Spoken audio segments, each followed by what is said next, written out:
Welcome to the Her Story Circle podcast, the podcast that brings you the extraordinary tales of everyday women who are changing the world.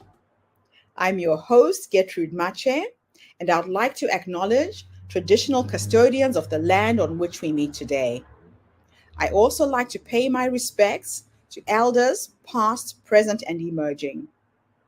Every week, we dive into the lives, challenges, and triumphs of women from all four corners of the globe.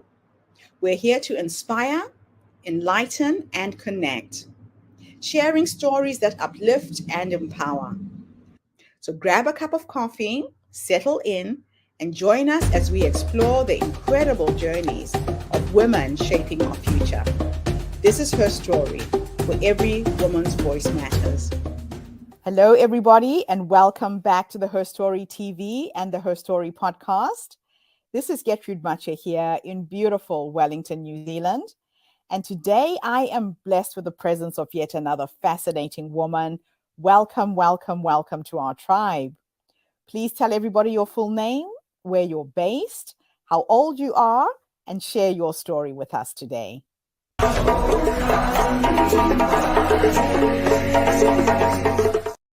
Hi, everyone. I am Lisa Hammett. I am based in McKinney, Texas, which is just outside of Dallas, Texas, and I am 57 years old, and here is my story. So in 2005, I reached burnout. I don't know if any of you have been through burnout, but if you have, it is not something that you wish to go through. And if you haven't experienced it, I hope you never do. I equate it to the world becoming devoid of color. Everything is just gray. You are done. You can't tolerate one more day in this existing life that you are in. And I reached burnout after 26 years in the corporate retail sector. I had been in it directly out of college, and it started great. When I got out of school, it was fast, it was energizing, I promoted quickly.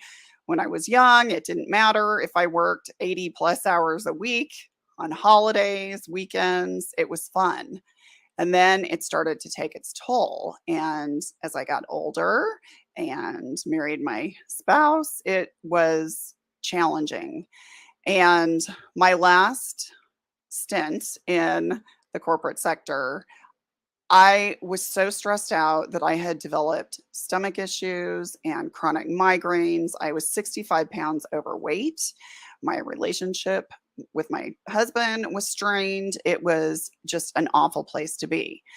So I exited that 26-year career at a high-paying salary, really without an exit strategy, which often when we reach burnout, that's what occurs, is we feel that we are in such a desperate situation that we make a really difficult decision, and sometimes it doesn't have a lot of forethought. So as a result, by doing so, I really struggled with replacing that income for many years, and it caused significant financial hardship. So lead me to today. So what I do now as a success coach is I help those individuals like myself, corporate executives and business owners who are chronically stressed, nearing or at burnout. I help them to overcome that and manage their stress so they don't do what I did. So let me share with you what transpired after I left the corporate sector. So I started my own personal health and wellness journey, and I lost 65 pounds, which was phenomenal.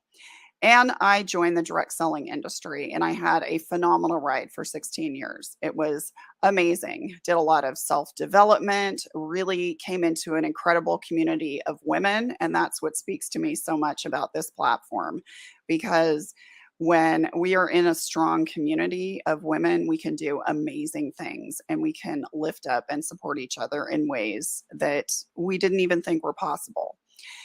So I had this incredible ride and I loved it. But if you've ever been in the direct selling industry, it's a lot of work. Yes, you can make a nice living, but you're working all the time.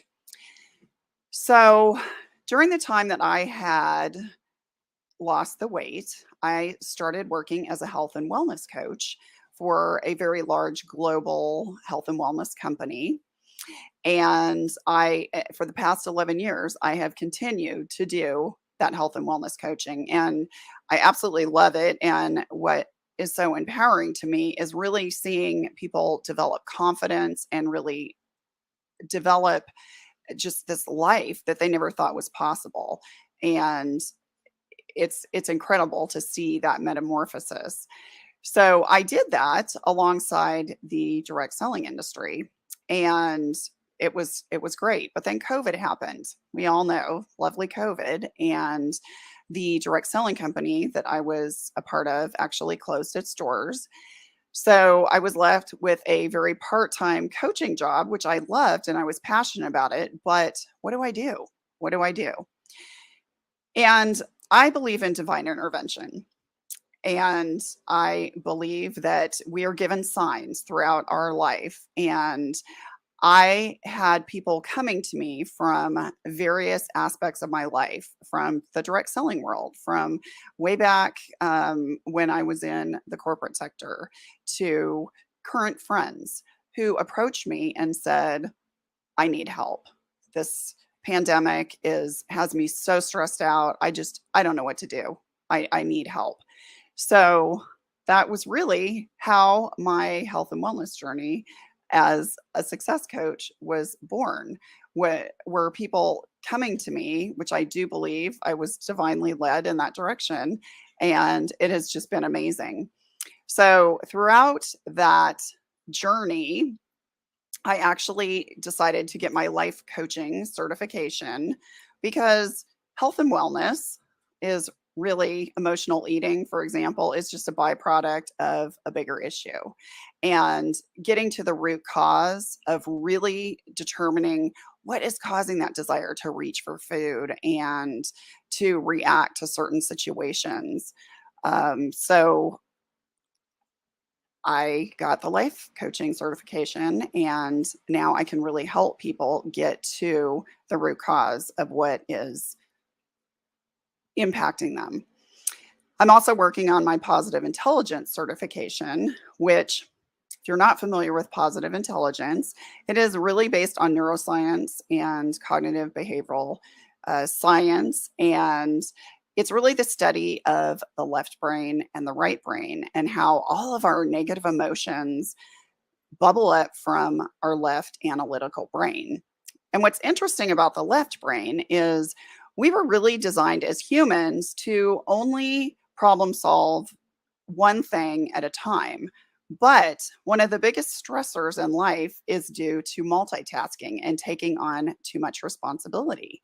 So we try to do something that really was not a skill that was designed for us. It was created by IBM for computers so that they can run multiple applications at the same time. And as a result, we have manufactured this unnecessary stress, and it has also hindered our productivity and our quality of life as a result. So, learning about the left brain and how all these negative emotions bubble up and how we really are not designed to multitask, but to handle one task at a time was fascinating to me, and learning how that you can then shift by quieting those emotions to a positive sage perspective, which resides in your right brain. And your right brain, think of it as your brain that is your grand vision of things. It sees the big picture. It looks at things with clarity and peace and calm. So when we're reacting from our negative left brain, we just react. We don't pause. We don't think about what those actions could result in. But when we're responding from our right brain, we do understand the big picture, and we really respond out of curiosity. So that in a big nutshell is positive intelligence, and it's been an incredible journey of not only reflection for myself and learning how I was shaped actually from a history with a mother who had mental illness and was never really diagnosed until very late in life, and how a lot of my saboteur tendencies come from trying to people please and to not rock the boat when she was in a mood.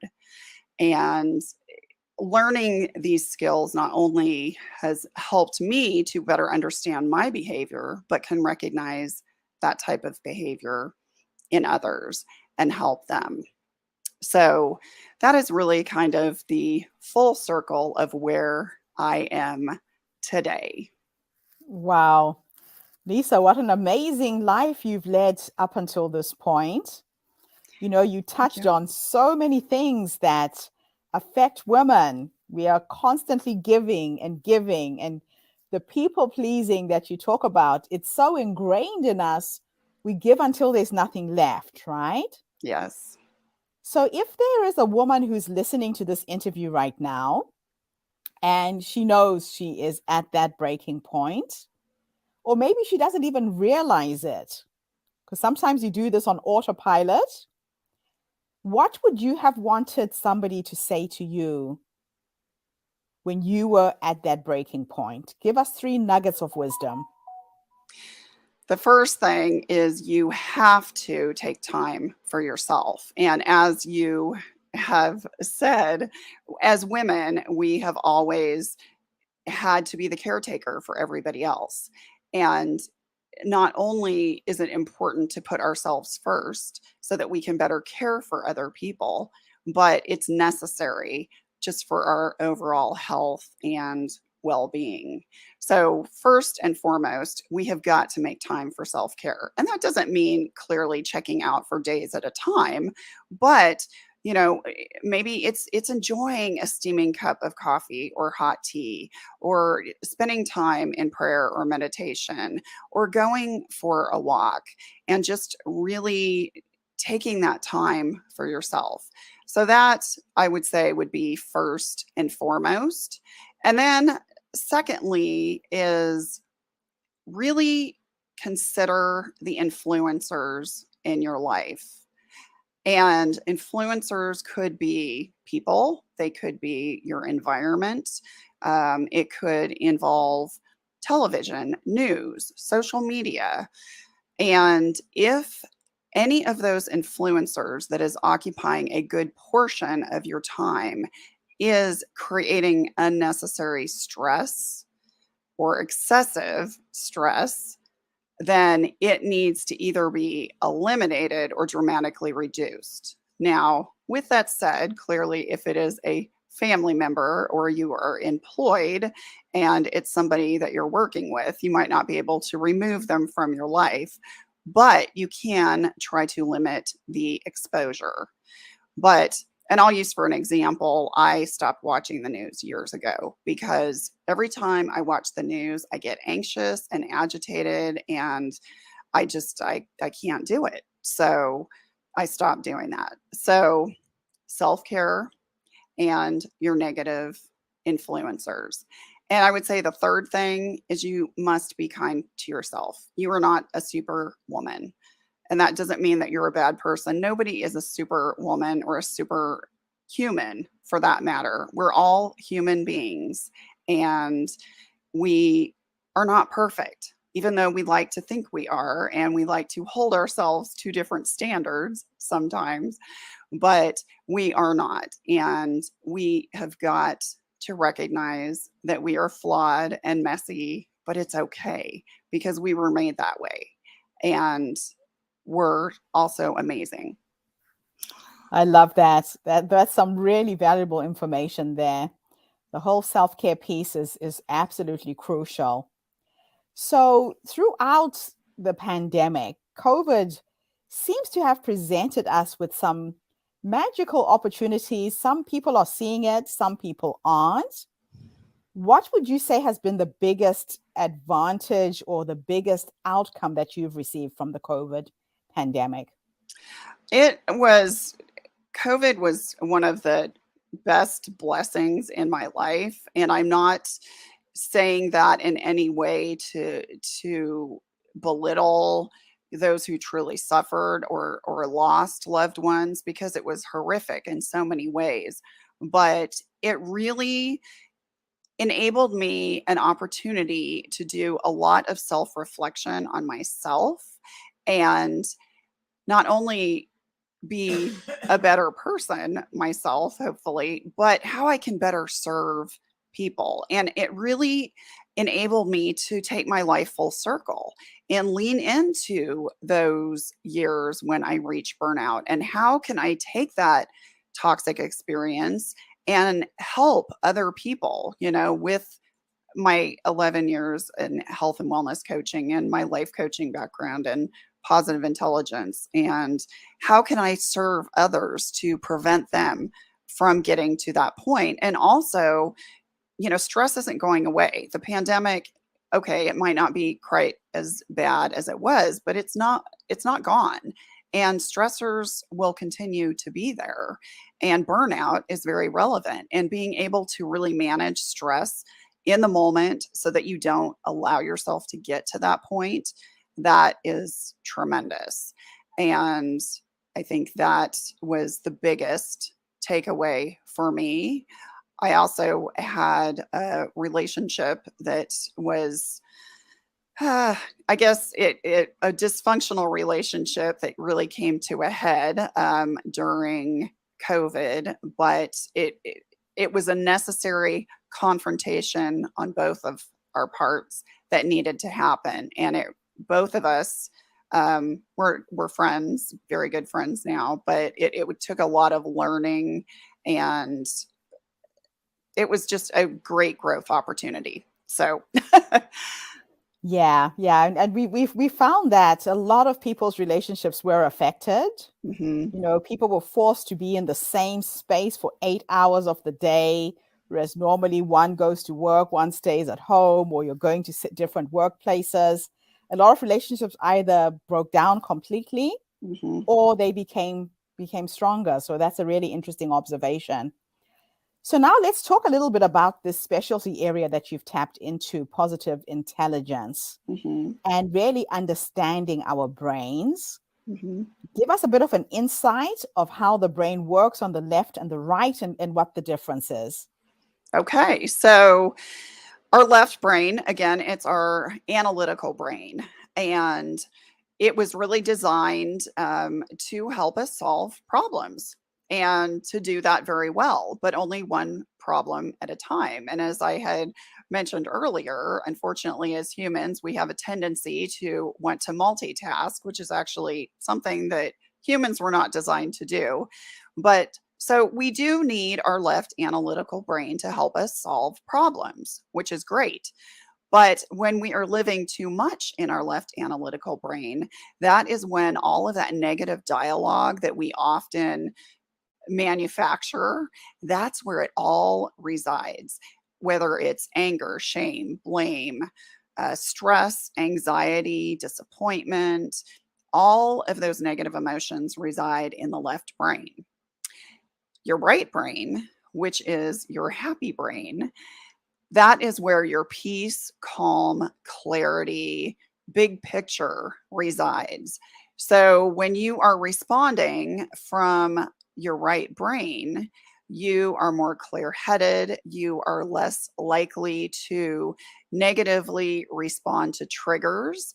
You can see it for what it is and respond in a very level headed, mature way. Whereas when you're responding from your left brain, oftentimes that can cause communication challenges. Let's be frank. So, the great thing about those negative emotions, they can be quieted. There is a process, and we use that's called mental fitness, where we can intercept those negative thoughts, kind of call them out for what they are, and then shift our mindset to a positive perspective, which is from our right brain.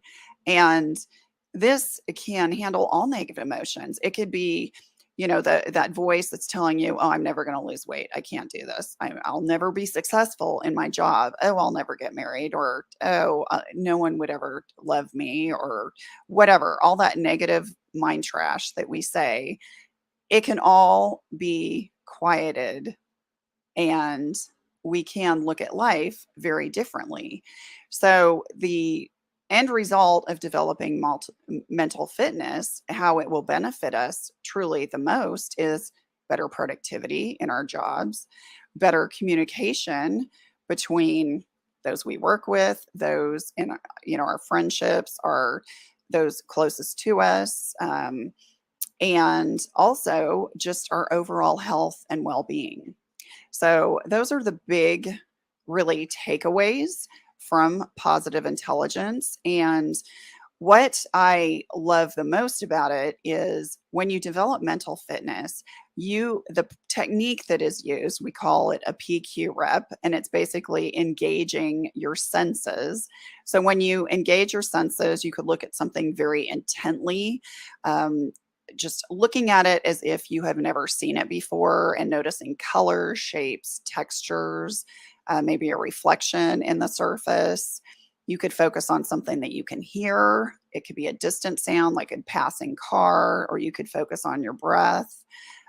You can also focus on your sense of smell or your sense of touch. I did a TEDx talk at the end of August, and I actually walked the audience through mental fitness exercise. And I told them to rub two fingertips together with such intention that they can feel the fingertip ridges on their fingers. Notice if they're smooth or dry, and what is the temperature of the fingertips. And when we do these different techniques for 10 to 15 seconds at a time, what we're doing is we're actually quieting those negative emotions that are in our left brain. We're intercepting them, and then we're able to then look at things more positively from our right brain. So that's why mental fitness can be so impactful, because you can do those little exercises in the moment.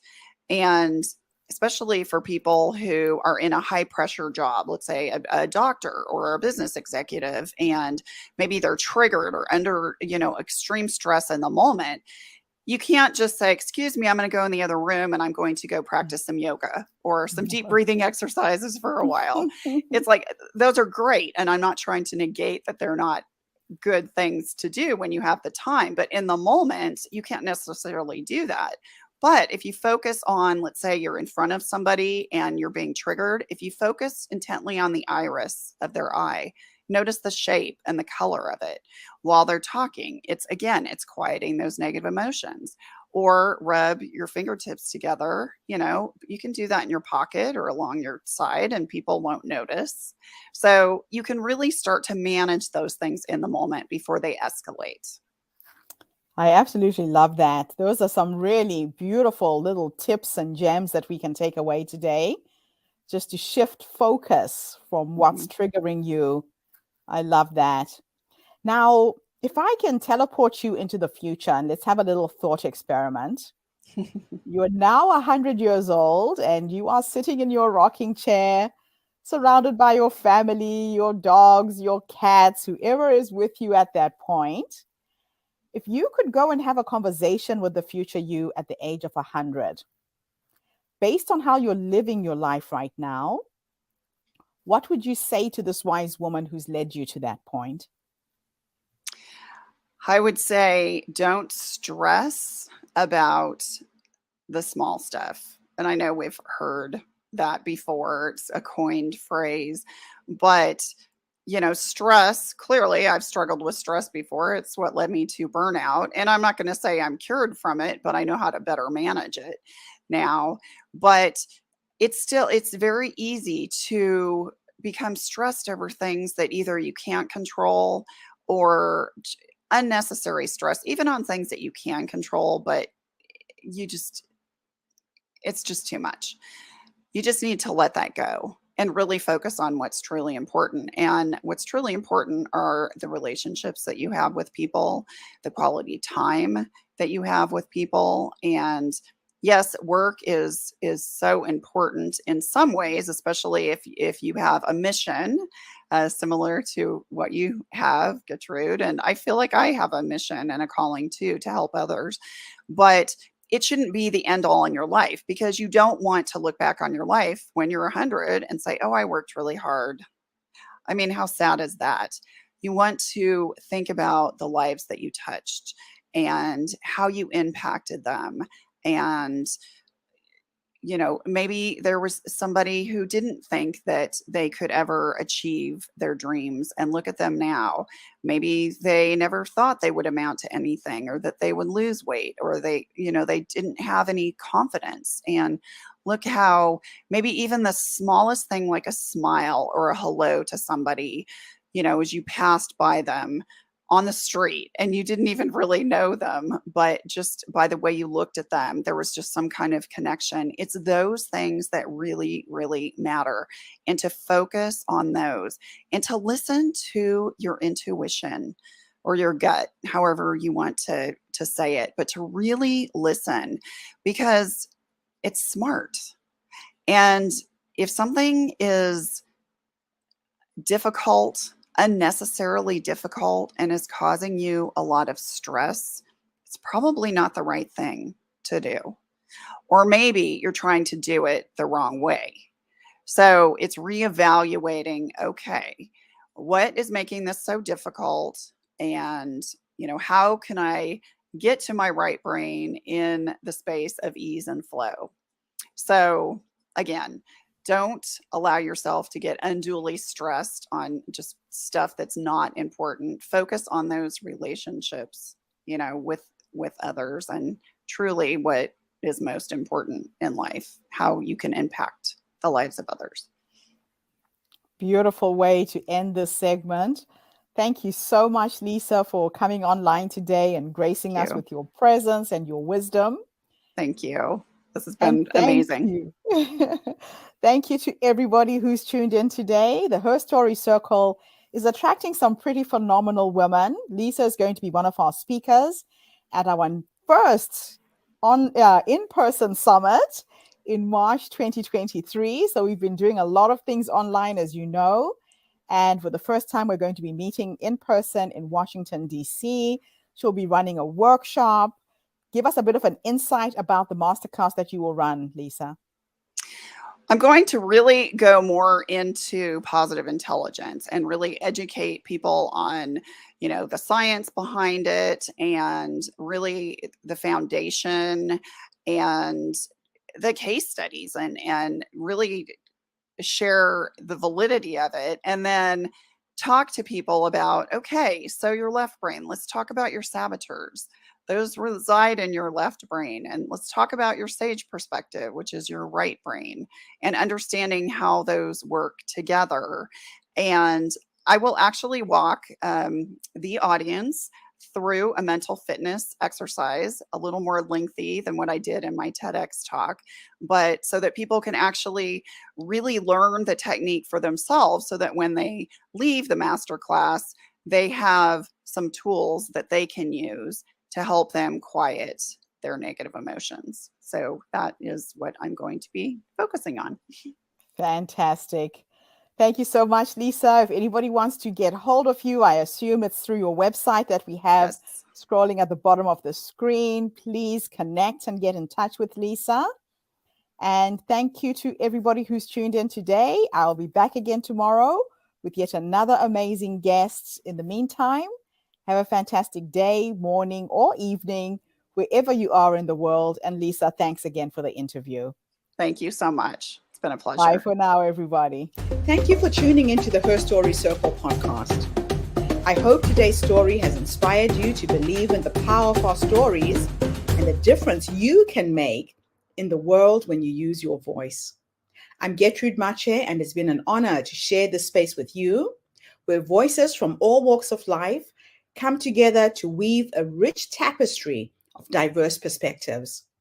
Don't forget to subscribe, rate, and review our podcast to help us share these stories with more listeners. Follow us on social media by looking for the Her Story Circle podcast for more updates.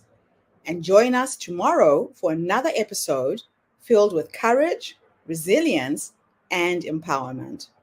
Remember, your story matters, and together we're building a stronger, more inclusive world. Until next time, keep making her